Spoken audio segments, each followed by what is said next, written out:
What formation and attacking style should be used to get the most out of Folarin Balogun? And other than let me go on this one. Okay, hold on. There's a secondary one that you can just continue to answer. And other than Chuck, who would be the best complementary striker in a 2-striker system to Balogun? Okay. Go ahead, Chuck. Go ahead. So in terms of the 23-man rosters that we were putting out for Nations League and Gold Cup, I think with the players for Nations League, a 4-1-4-1 is the best situation for Balogun to start to see what that looks like. And in the Gold Cup, I thought a 3-5-2 makes sense considering the players that we have and the 2 strikers. You know, Josh Sargent being one of the starting strikers, and I feel like it could be a good tournament for him to kind of stake a claim to be in that rotation of the top 3 with Pepe and Balogun, but also maybe to get a move. Because I heard you guys talking about, I wouldn't go. In some cases, like he said, you use that Gold Cup to get a move. Mm-hmm. And then in some cases, your ass better be with your club because you can't afford to miss a day of preseason because the coach is so particular about having his group together. And if he feels that you're just going to a pointless Gold Cup to them, which is pointless, the Gold Cup is pointless to European managers, then you don't want to lose your place in the team. Mm-hmm. So it's kind of, if you want to leave and you're not going to play, then you go with the national team. If you want to stay and you want to play and you feel like there's a good opportunity, then you're not going to the Gold Cup. I think that's typically how it works. But I think Balogun, if he were to play in a 2-striker system, I think he'd work well with Pepe. I think that they would complement each other well. We saw what Jesus Ferreira and Pepe did in MLS, and I think that style of play times 10 is what you get with Balogun when you're comparing him to Ferreira. And so a Pepe-Balogun partnership, I'd like to see that. I'd like to see it too. I think Pepe's got some natural tendencies, and this is what Heath appreciates. Charlie said 10 times better. Ferreira. Yeah, can we get that on a, we got to get that on a shirt. Roll the clip. Roll the clip. 10 times better than Ferreira. We have that print stamp. We got to cut that out and put it on all the social media stuff. Jesus Ferreira is a good player, but he's not a striker at the international level. He's just not a striker. And he would probably tell you, put me as a 10, put me as a winger. But he's got a good mentality and he's scoring goals in MLS. But in terms of the national team, he is not a 9. Chuck thinks he's going to get that part of his answer in the clip we're going to put on the internet. You're crazy, dude. No, you're crazy, man. That clip got cut 30 seconds ago, bud. Man. You're not getting. We're only using the 10 seconds.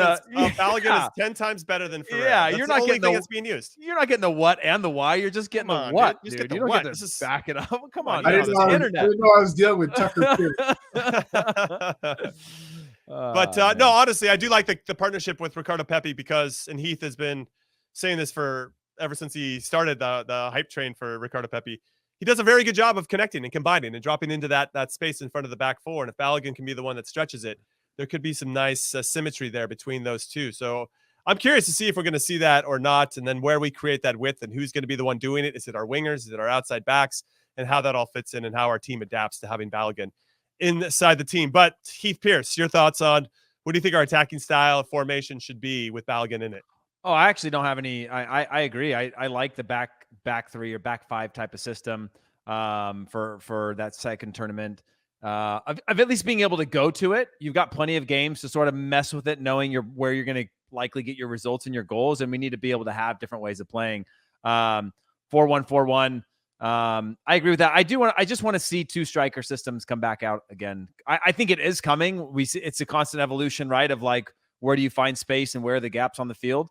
I don't know if we'll see that at the national team. You just need to have 2 strikers to play. You can't force it. We didn't have really one. How are you gonna play 2? Now with Pepe really developing, and this summer is a really important move for his development. But a Balogun Pepe partnership, if they're both playing and they're both producing, it makes sense. You get your goal scorers on the pitch. And then I think that's going to create a lot more space underneath and on the wings for our dynamic players. I am sad, by the way, that Van Nistelrooy has left PSV. It would have been the perfect person for Pepe to play under. Would you hire him for the U.S. men's national team? Rude? Goed van Nistelrooy? I don't think so. Not quite. Not enough experience for me. But man, we'd have the most handsome manager of anyone. Put some respect on Jesse Marsh's name, Heath Pierce. No, I don't know if Jesse's going to get the job either. Here's a question though that I think kind of follows up this Balogun talk. This one's from Tim. What's up, Tim? Tim Heinrichs, who says, now that we got Flo, what is the most important piece to the puzzle for the U.S. to take that next step? 10. So now we need a 10. Play a 10. So Balogun is going to create a whole lot of space. He checks for the ball. He makes deep runs to the channel. He shoots. He can shoot from outside the box, inside the box. He's unpredictable, which is what you want. But in saying that, we can't be predictable in the service. We can't, because under Greg Berhalter, there were many times where the only way we were getting service is through the wings, through the outside backs. Which we appreciated because it was the only thing that they could pull off, right? Is at least Timo Weah get down to the touchline, cross the ball in, so we can at least get numbers in the box. Yeah, it was Timo Weah or it was Anthony Robinson. Yeah. That was it, right? It was either your left back or your right winger. Can we be a team that, yes, we can use outside backs, but sometimes, depending on the opponent, the outside backs aren't going. We don't need them to go. They're staying home. They're more of the classic defensive outside backs. And we have Christian Pulisic and Reina and Weah and those dynamic players feeding and combining in the midfield to open up the attacking third, and Balogun obviously being a centerpiece to that. So we saw very small doses being able to play those 1-2s, and I think we were all like, oh my God, this is amazing, but it was such a small dose of it. And bye, Jimmy. But we just need to see a team that's why I really am high on a coach that can implement that type of style and that freedom, and have it not be so one type of style. Like if it's just an aggressive gegenpress versus a sit back and counter. I want a team to be flexible, being able to play different formations, using different tactics depending on the opponent. You're gonna line up one way against Honduras or El Salvador, and you're gonna line up one way against Spain, Germany, Brazil, Argentina, and being able to attack those weaknesses of those teams. So I know it's like describing the perfect coach, but that's the coach I want, that's open-minded and willing to do and play a variety of different styles.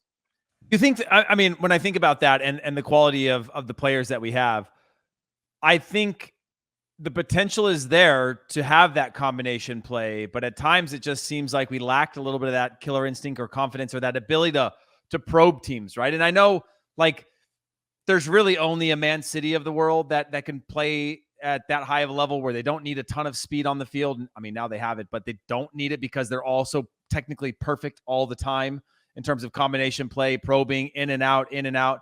I do think we have players that can play that, but you almost got to commit to it, right? Where I feel like over the last couple of years, there was times that we started to put some of those pieces on the field. We're missing maybe a striker, or like we have a bad game when we default back to being like a team that can fight and counter.